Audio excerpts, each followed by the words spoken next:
Здравейте и от ден 20.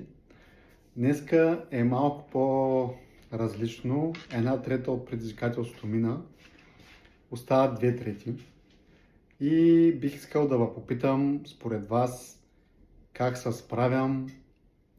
Има ли някакви плюсове, минуси и някакви такива неща.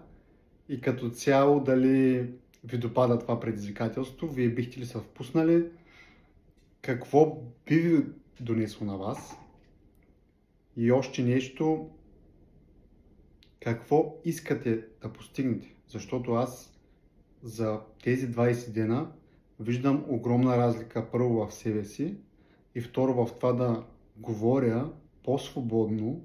Има лапсуси, разбира се, но това е неизбежно. Моля ви се, отговорете ми или просто ми напишете едно съобщение. Благодаря. Лека вечер.